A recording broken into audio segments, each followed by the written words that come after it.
کھانا، اور وہ کس جانور سے مثال دی جا رہی ہے رسول اللہ اور علی کی، کہ کہا کہ علی اور رسول ایک دوسرے سے اتنے مشابہ تھے، اتنے آپس میں ملتے تھے جیسے ایک کوا دوسرے کوے سے ملتا ہے، وَالذُّبَابِ بِالذُّبَاب، جیسے ایک مکھی دوسرے مکھی کی طرح ہوتی ہے۔ یعنی نبی پاک صلی اللہ علیہ وسلم اور علی کی مثال مکھی اور کوے سے دی جا رہی ہے۔ کر لی ہم نے تو کسی کی ضرورت ہے، علی کی محبت کافی، اہل بیت کی محبت کافی۔ آج میں یہ موضوع آپ کے سامنے لے رہا ہوں کہ محبت کا ان کا دعویٰ ہے، کیا واقعی وہ محبت کے اس دعوے پر کھرے اترتے ہیں؟ کیا واقعی وہ اپنے اس دعوے میں سچے ہیں؟ جب میں نے ان کی کتابوں کا مطالعہ شروع کیا تو میں نے دیکھا کہ محبت کا ان کا یہ عالم ہے کہ اس قدر گلو کرتے ہیں، یا تو علی کو اتنا بڑھا دیتے ہیں کہ نعوذ باللہ من ذالک، کبھی نبی کے برابر کرتے ہیں، کبھی نبی سے بڑھا دیتے ہیں، اور بعض اوقات تو خدا سے بھی بڑھا دیتے ہیں۔ میں نے 3 جملے کہے اور تینوں جملوں کے ثبوت دینے کی ذمہ داری میری ہے، اور اس ذمہ داری کو میں قبول بھی کرتا ہوں، نبھاؤں گا بھی۔ ایک یہ کہ علی کی محبت میں بعض اوقات کیا کرتے ہیں، اتنا غلو کرتے ہیں، اتنا مبالغہ کرتے ہیں، اتنا بڑھاتے ہیں کہ بعض اوقات نبی کے برابر کرتے ہیں، نبی سے بڑھاتے ہیں، خدا تک پہنچاتے ہیں، اب بعض اوقات تو خدا سے بھی آگے بڑھا دیتے ہیں، خدا کو بھی اہل بیت کے سامنے مجبور ٹھہرا دیتے ہیں، اور یہ کہتے ہیں کہ یہ محبت کا تقاضا ہے۔ حالانکہ اللہ کے رسول نے اس بارے میں بھی کہا، یہ ایک حدیث وہ ہے جو متفق علیہ حدیث ہے۔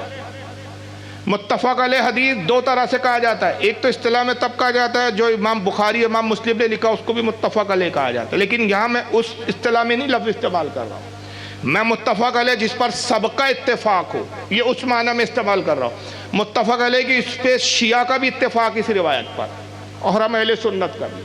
ہماری تو بے شمار کتابوں میں یہ حدیث آئی ہے، مسند احمد سے لے کر بعد کے کئی محدثین نے اس حدیث کو لکھا، لیکن اگر اہل تشیع شیعوں کی کتاب آپ دیکھ لیں جو ان کے نزدیک قرآن کے بعد سب سے افضل کتاب مانتے ہیں، وہ ہے نہج البلاغہ، اس میں بھی انہوں نے اس حدیث کو بیان کیا مولا علی کی زبانی، اور وہ یہ کہ آقا صلی اللہ تعالیٰ علیہ وسلم نے علی سے کہا کہ علی تیری نسبت عیسیٰ علیہ السلام سے بہت خاص ہے، تیری نسبت عیسیٰ سے خاص ہے۔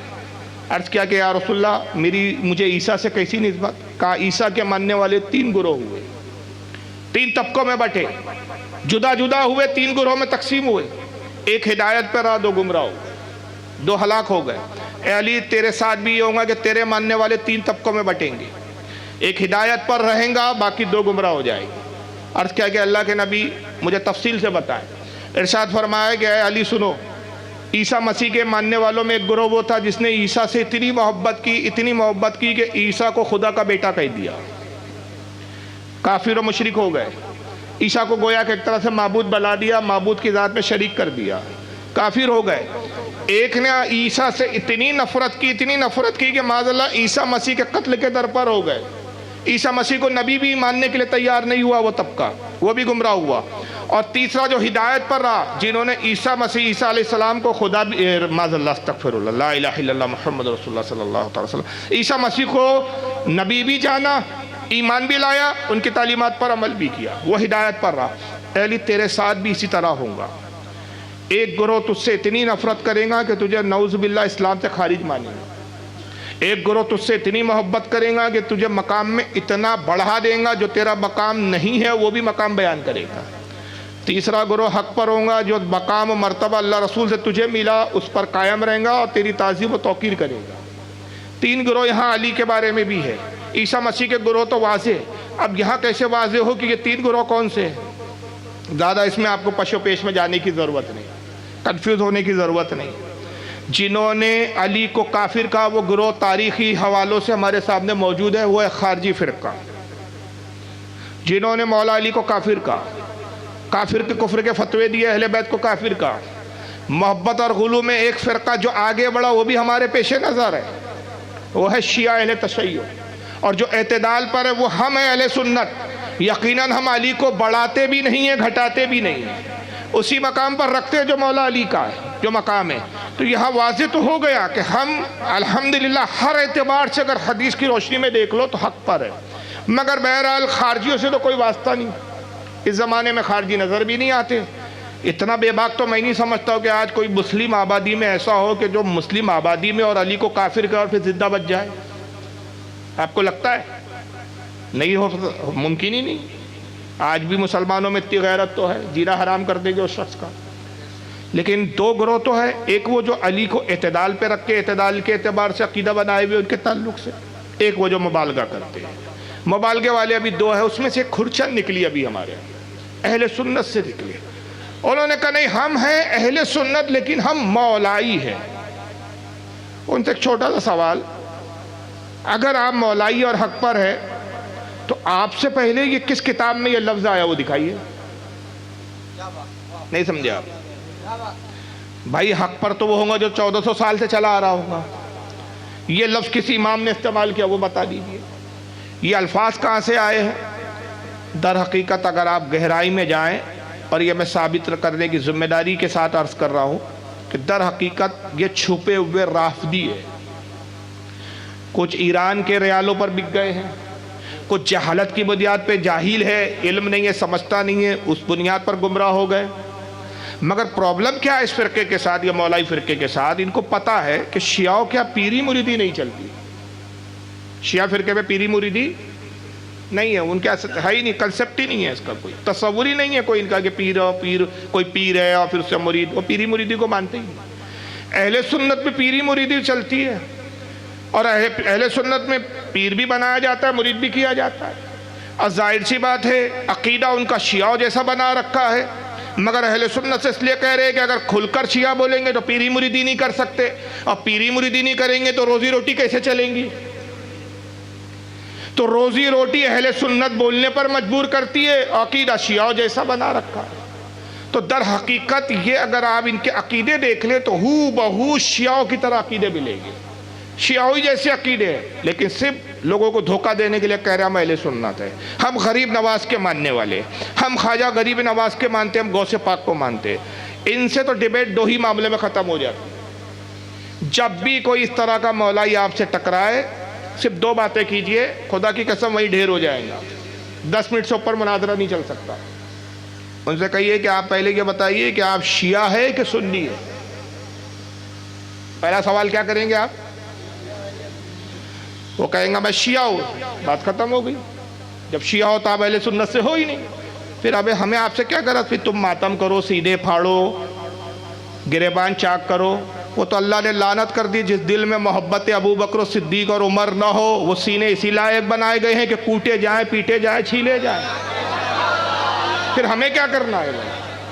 اس عذاب میں ہم کیوں جو ہے مداخلت کریں؟ یہ عذاب اللہ کی جانب سے، ہم مارتے پولیس کیس بن جاتا۔ اللہ نے کہا نہیں، تمہیں بھی محفوظ رکھیں گے، ان پر انہی کا عذاب کریں گے۔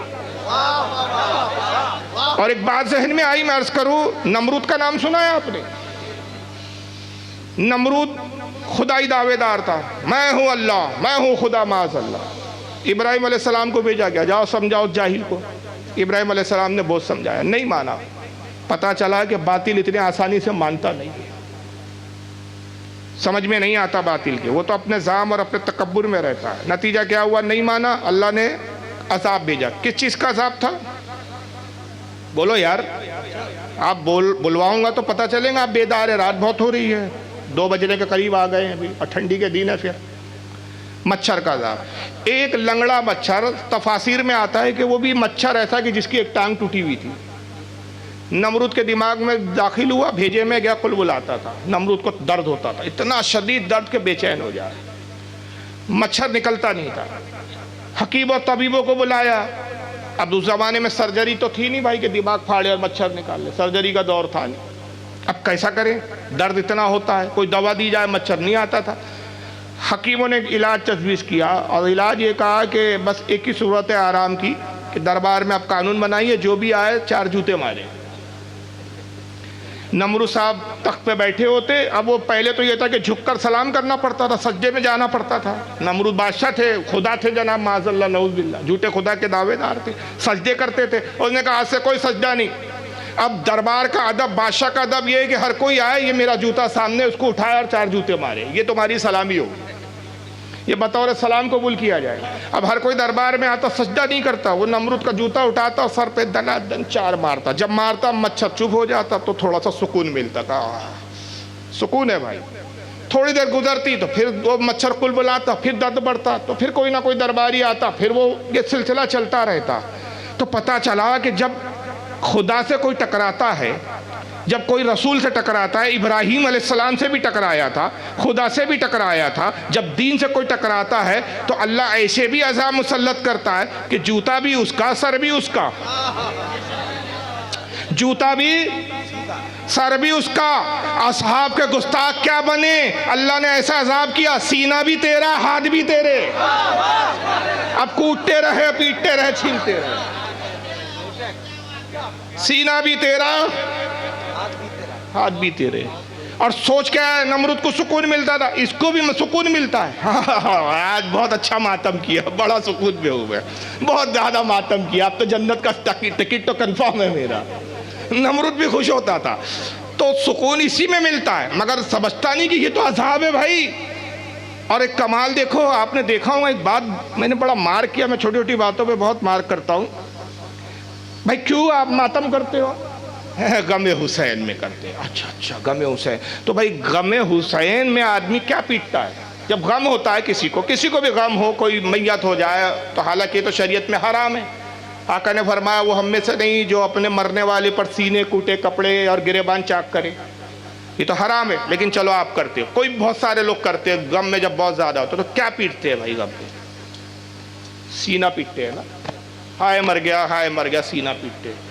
مگر دیکھیے اللہ نے کیسا انتظام کیا، دکھا رہا ہے ان کا باطل ہونا، بس سمجھنے کی ضرورت ہے۔ یہ سینہ تو پیٹتے ہیں غم میں، غم حسین میں، ساتھ میں وہ چھوٹے چھوٹے چاقوؤں سے پیٹ پر بھی مارتے ہیں۔ ارے بھائی غم میں سینہ پیٹتا آدمی، میں نے آج تک نہیں دیکھا کسی کی میت ہو جائے اور وہ پیٹ پہ یوں مار رہا ہو، ہائے مر گئے، ہائے مر گئے، میں نے نہیں دیکھا۔ آپ نے دیکھا ہو تو بتا دے۔ سینہ ہی پیٹتا، ہائے مر گیا، ہائے مر گیا، کیسے چلا گیا، سینہ پیٹتا ہے، پیٹ اللہ نے پیٹ پر بھی انتظام کیا، یہ چھوٹے چھوٹے چاقوں سے مارو۔ اے رب العزت، تیرا بندہ عاجزی میں تجھ سے عرض کرتا ہے، خالق کائنات ذرا یہ تو بتا کہ یہ پیٹ پہ کیوں مارتے؟ کہا سمجھے نہیں، حسین کو کربلا میں پیٹ دکھا کے بھاگے تھے۔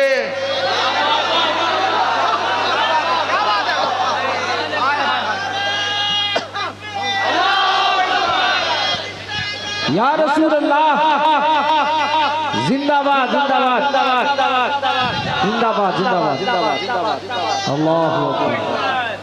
تو ایسا عذاب کہ سامنے سے بھی پیٹے جاؤ، پیچھے سے بھی پیٹے جاؤ، اور یہ سامنے اور پیچھے دونوں جگہ سے پیٹا جانا بتا رہا ہے، یہاں بھی پیٹے جاؤں گے، وہاں بھی پیٹے جاؤں گے، دونوں جگہ پیٹے جاؤ گے۔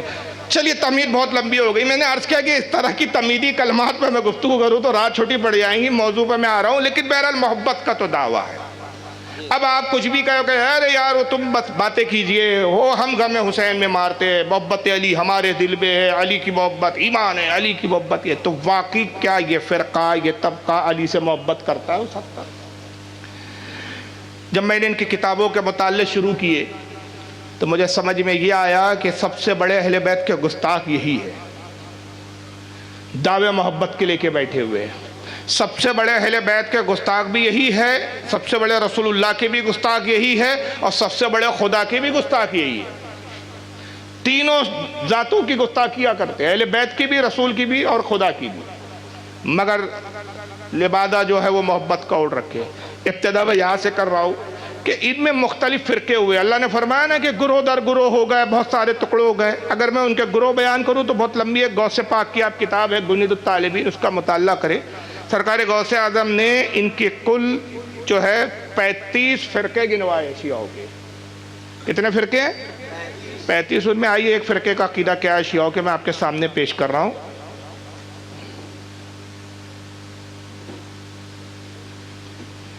یہ کتاب ہے آپ کے سامنے، الانوار النعمانیہ۔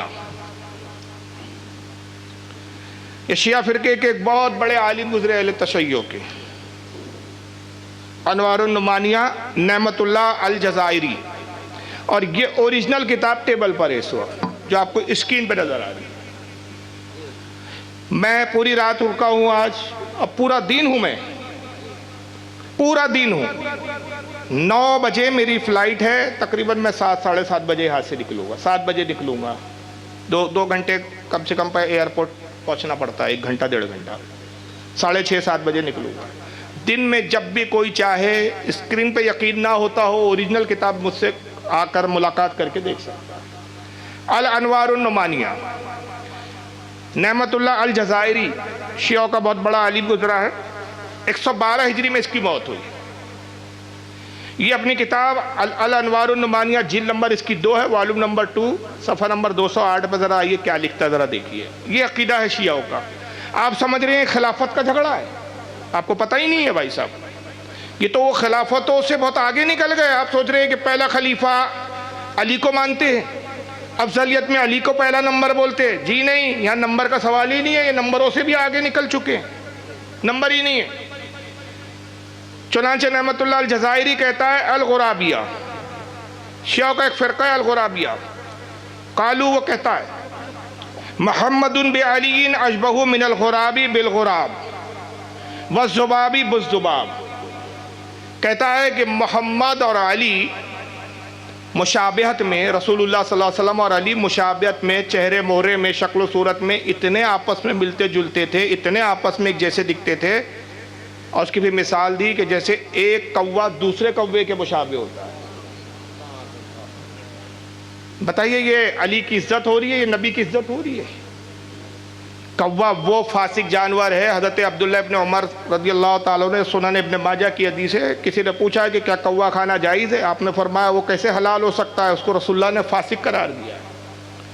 کوا اس جانور کیٹیگری میں ہے کہ آقا نے فرمایا ہے کہ چند جاندار وہ ہیں جن کو احرام کی حالت میں بھی حاجی اس کو خانہ کعبہ میں قتل کر سکتا ہے۔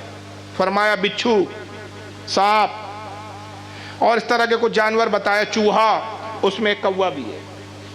کوے کو بھی اور ایک روایت میں چیل بھی آیا ہے۔ تو کوے کو فاسق، حرام، مردار کھانے والا، مردار کھانا، اور وہ کس جانور سے مثال دی جا رہی ہے رسول اللہ اور علی کی، کہ کہا کہ علی اور رسول ایک دوسرے سے اتنے مشابہ تھے، اتنے آپس میں ملتے تھے جیسے ایک کوا دوسرے کوے سے ملتا ہے، والذبابی بالذباب، جیسے ایک مکھی دوسرے مکھی کی طرح ہوتی ہے۔ یعنی نبی پاک صلی اللہ علیہ وسلم اور علی کی مثال مکھی اور کوے سے دی جا رہی ہے۔ جیسے دو کوے آس پاس بیٹھے ہو تو آپ دونوں کو علیحدہ علیحدہ نہیں سمجھ سکتے، ایک جیسے بالکل ہو بہو دکھتے ہیں۔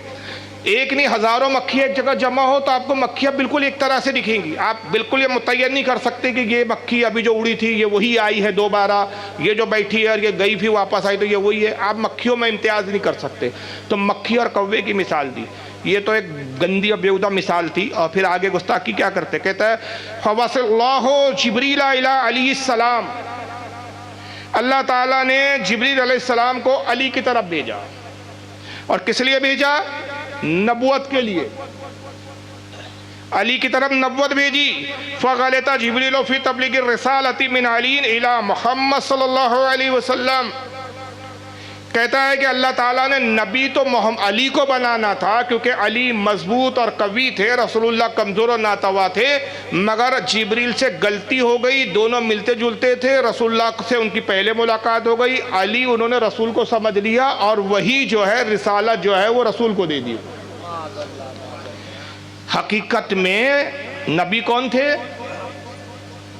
مولا علی۔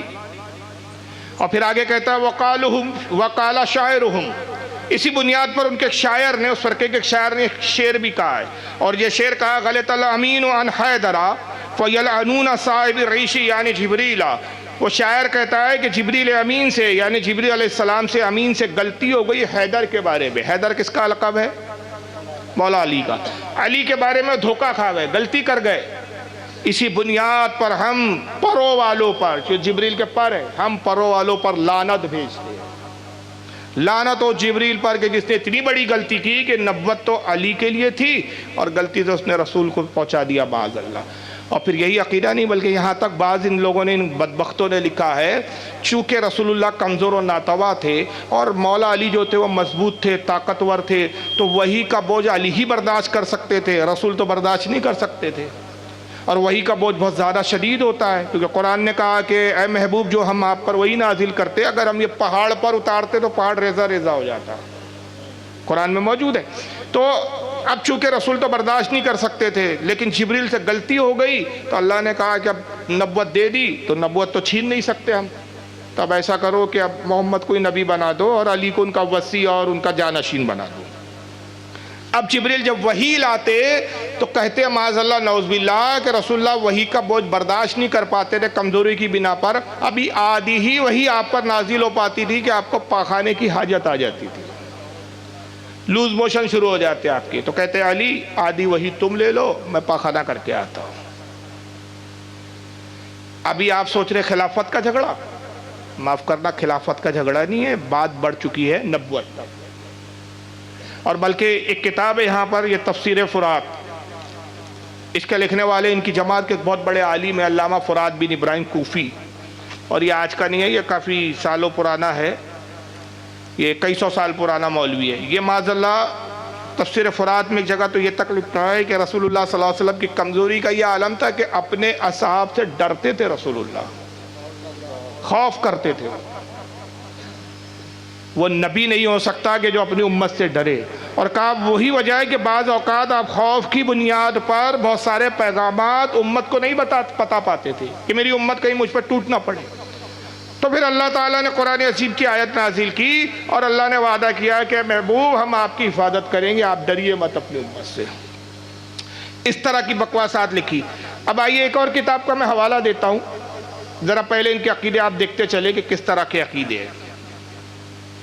ابھی یہ مثال دی گئی تھی کوے کی اور مکھی کی، اب آئیے دوسری مثال کیا دی جا رہی ہے، یہ تفسیر قمی ہے آپ کے سامنے۔ شیعوں کے بہت بڑے عالم گزرے علی بن ابراہیم القمی، متوفہ 3 ہجری میں مرے ہیں، یعنی ابھی چل رہی ہے 1400 ہجری، یعنی آج سے تقریباً 1100 سال پہلے شیعوں کی ابتدائی علماء عالموں میں سے۔ کئی جلدوں میں اس نے تفسیر القمی لکھا ہے، جلد نمبر 1 ہے، صفحہ نمبر 62 ہے، سورہ بقرہ آیت نمبر 26۔ قرآن عظیم میں ایک آیت کریمہ ہے، آئیے اس آیت کی تفسیر کیا لکھتے ہیں جناب۔ فقال اللہ عز وجل ان اللہ لا یستحی ان یضرب مثلا ما بعودۃ فما فوقها۔ اللہ تعالیٰ فرماتا ہے کہ بے شک اللہ حیا نہیں فرماتا کہ مثال سمجھانے کے لیے کیسی ہی مثال، کیسی چیز کا ذکر فرمائے، مچھر ہو یا اس سے بڑھ کر۔ در حقیقت یہ ہے، اس کا شان نزول یہ ہے کہ اللہ تعالیٰ مومنوں کو سمجھانے کے لیے مثالیں بیان کرتا ہے قرآن میں، کئی مچھر کی مثال بیان کی، کئی مکھی کی مثال بیان کی، کئی چوٹی کی مثال بیان کی۔ تو مشرکین رسول اللہ سے اعتراض کرتے تھے اور کہتے تھے محمد تم اپنے رب کو بہت عظیم کہتے ہو، بلند کہتے ہو، اتنا بلند رب، اتنا عظیم رب جب تمہارا ہے تو کیسی چھوٹی چھوٹی باتیں کرتا ہے، مثالیں بڑی بڑی دینا چاہیے۔ مکھی کی بھی کوئی مثال دی جاتی ہے، مچھر کی بھی کوئی مثال دی جا سکتی ہے، چوٹی کی کوئی مثال دی جا سکتی ہے، یہ ایسی چھوٹی چھوٹی کیڑے مکڑوں کی تمہارا رب مثالیں دیتا ہے۔ اس کے جواب میں خالق کائنات نے آیت کریمہ نازل کی کہ اے محبوب آپ فرمائیے اللہ حیا نہیں فرماتا کہ تمہارے سمجھانے کے لیے جتنی تمہاری عقل ہے اس کے اعتبار سے اللہ کلام کرتا ہے، وہ تو قادر مطلق ہے، وہ جیسا چاہے ویسا کلام کر سکتا ہے، اس کے کلام کا مقابلہ مخلوق کے کلام سے ہو نہیں سکتا، لیکن تمہارے فہم کے حساب سے، تمہاری عقلوں کے اعتبار سے وہ مثال دیتا ہے، اور مثال کے چاہے مچھر کی مثال ہو یا اس سے بڑھ کر۔ اب آگے اس آیت کی تفسیر میں یہ علی بن ابراہیم القمی کیا کہتے ہیں جناب سنیے۔ علی المعلب ابن حنیس یہ روایت بیان کر رہے ہیں کہ معلب ابن حنیس کہتے ہیں نبی عبداللہ علیہ السلام، روایت کرتے ہیں وہ جناب ابی عبداللہ کس کو کہتے ہیں؟ اہل تشیع پتہ ہے، یہ امام جعفر صادق کو کہتے ہیں۔ جہاں بھی امام جعفر سے روایت لکھتے ہیں شیعہ حضرات تو وہاں امام جعفر بہت کم لکھتے ہیں، عام طور پہ ان کی کنیت ابو عبداللہ، ان کے بیٹے کا نام عبداللہ ہے تو ابو عبداللہ کے باپ، یہی کنیت استعمال کرتے ہیں، اور جتنی جھوٹی من گھڑت روایتیں ہیں سب امام جعفر اور امام باقر کے کھاتے میں ڈال رہے ہیں۔ قیامت کے دن سب سے زیادہ اگر کوئی جوتے مارے گا ان کو تو امام جعفر اور امام باقر، ساری جھوٹی من گھڑت گڑتے اور ان کے کھاتے میں ڈال دیتے، ایسی روایتیں گڑی کہ آپ سن نہیں سکتے صاحب۔ تو کہتے ہیں کہ حضرت امام جعفر روایت کرتے ہیں کہ ان حاضل مسئلہ ضرب اللہ لامیر المومنین علی بن ابی طالب علیہ السلام فالبعودۃ امیر المومنین علیہ السلام وما فوقها رسول اللہ صلی اللہ علیہ وسلم۔ کہتے ہیں کہ اللہ تعالیٰ نے جو اس میں مثال بیان کی ہے مچھر کی، اور حضرت اس مثال کے اندر امیر المومنین حضرت علی کا ذکر کیا، مچھر سے مراد یہاں علی ہے، اور مچھر سے بڑھ کر جو کہا اس سے مراد رسول اللہ ہے۔ علی کون ہے ان کے نزدیک؟ مچھر ہے، اور یہ باتیں کرتے ہیں کہ صاحب ہم رسول اللہ سے علی سے محبت کرتے ہیں. یہ مفسر ہے. اور کب کا؟ 3 ہجری کا حضرت، آج کا نہیں ہے. 3 ہجری کے مفسر کے دماغ ایسا چل رہا گیا تھا کہ یہاں وہ مچھر سے کہتا ہے مراد کیا ہے؟ علی. اور اللہ کہتا ہے یا تو ہم مچھر کی مثال دیتے یا مچھر سے بڑھ کر کسی اور کیڑے مکوڑے کی مثال دیتے. تو اس سے بڑھ کر جو بھی ہے وہ کون ہے پھر؟ معاذ اللہ رسول اللہ صلی اللہ تعالی وسلم. بتائیے یہ محبت کے دعوے دار ان کی کتابوں میں بھرے. یہ مولائیوں سے پوچھتا ہوں کہ آج جو تم شیعوں سے بغل اور بازو سے بازو ملائے بیٹھے ہو، شیر و شکر ہوئے بیٹھے ہو، کیا ان کی کتابیں پڑھی ہے تم نے؟ کیا سبب ہے کہ 1400 سال سے ہمارے علماء نے ان کو اپنے سے دور رکھا ہے؟ کیا سبب ہے کہ 14 سال سے ہمارے علماء اس فرقے کا رد کرتے آ رہے ہیں اور ان کو گمراہ اور کافر قرار دیتے آ رہے ہیں؟ کچھ تو بات ہوں گی یار.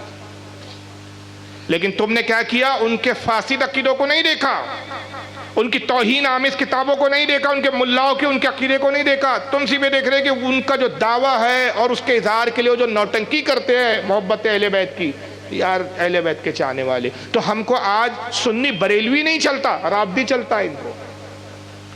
اور آئیے اس سے بڑی ایک گستاخی دیکھیے یہ کی ہے. یہ تو چلیے چھوٹی، مطلب چھوٹی تو نہیں، گستاخی تو گستاخی ہوتی ہے، لیکن ذرا یہ بھی دیکھیے آپ. اب یہ کتاب ہے آپ کے سامنے الاختصاص. یہ سب ان کے پہلے کے مولوی ہے. اس کا لکھنے والا ہے محمد بن نعمان، اور مشہور جس نام سے ہے وہ شیخ مفید. 423 ہجری میں یہ مرے جناب. یہ سب پہلے کے علماء ان کے. الاختصاص لکھنے والا شیخ مفید، صفحہ نمبر 304. آئیے اس کے اندر یہ کیا لکھتے ہیں جناب. ان جابر بن یزید، جابر ابن یزید روایت کرتا ہے نبی جعفرین علیہ السلام. اس نے روایت کی حضرت امام ابو جعفر تھے. ابو جعفر کون ہے بتا سکتا ہے مجمع میں کوئی؟ تھوڑا سا مبلغ علمی تو پتہ چلے کتنا سمجھ رہے آپ میری تقریر. ابو جعفر جو ہے نا جعفر کے والی امام باقر. ماشاءاللہ اللہ سلامت رکھے آپ کو. چلو مجمع میں ایسے لوگ بیٹھے ہیں. پہلے آیا تھا ابو عبداللہ کے والد. اس سے مراد کون ہے؟ امام جعفر صادق. اور ابھی آیا ابو جعفر کے والد یعنی حضرت امام باقر. اور امام باقر کون ہے؟ امام زین العابدین کے بڑے بیٹے. یہ کربلا میں بھی 3 سال کے تھے، موجود تھے، بچ گئے تھے. کیونکہ 3 سال تھے تو جنگ میں میدان کربلا میں یہ جنگ کے لیے آئے. ظاہر 3 سال کا بچہ کیا لڑنے آئے، تو کربلا میں تھے، بچ گئے تھے.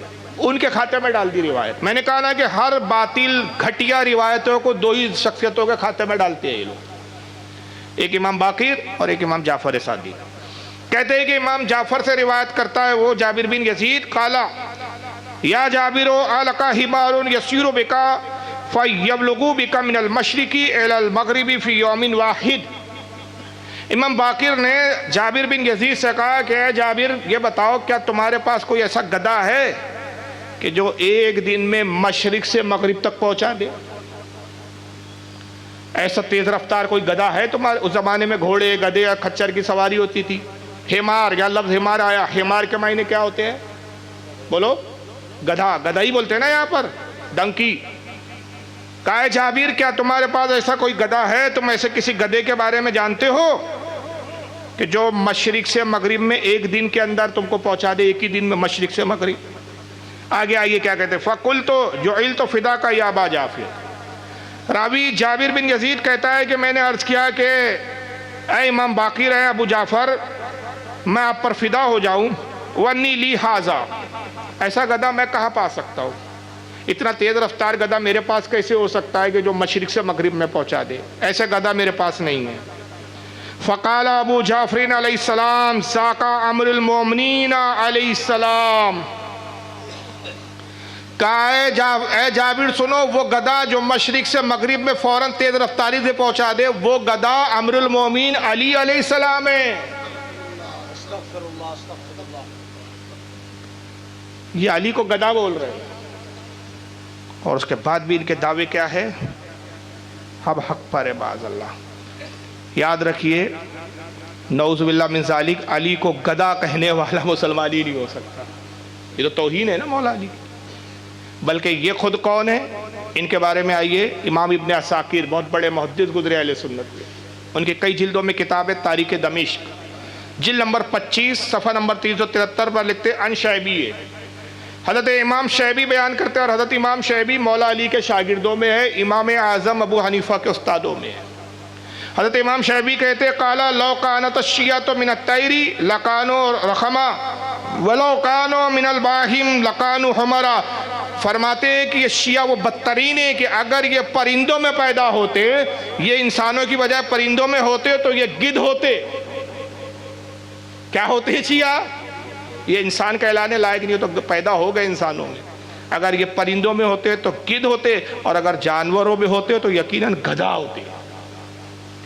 تو گدھے اور گدھ خود ہے، اور نعوذ باللہ من ذالک مولا علی کو اس طرح کی باتیں اور بکواسات کر رہے ہیں۔ تو بہرحال یہ میں نے چند چیزیں آپ کے سامنے پیش کی، جس میں نے یہ بتایا کہ یہ خود اہل بیت سے محبت کے دعوے کرتے ہیں، لیکن اہل بیت سے محبت ان کی نہیں ہے، بلکہ صحابہ کی توہین کرنے جاتے ہیں، لیکن یہ بھول جاتے ہیں کہ اسی توہین کی آڑ میں خود مولا علی کی توہین ہو جاتی ہے، اہل بیت کی توہین ہو جاتی ہے۔ اب میں یہاں اصل میں اسکین پیج نہیں رکھ سکا، میں معذرت چاہوں گا، میں ایک حدیث سنا حدیث کو حدیث بھی کہنا معاذ اللہ یہ توہین ہے۔ ایک روایت سنا رہا ہوں، کتاب میرے پاس اوریجنل موجود ہے، وہ ذہن میں نہیں رہا تو اسکین پیج نہیں لا سکا، لیکن بہرحال کتاب یہاں موجود ہے، جس کو دیکھنا ہو آ سکتا ہے۔ قرب الاسناد ایک کتاب ہے ان کی، ذرا یہ علی کی شان بیان کرنے والوں کا طریقہ دیکھتے جائیے، کیا کیا لکھا ہے مولا علی کا، اگر یہ بتاؤ تو راتیں ناکافی ہے۔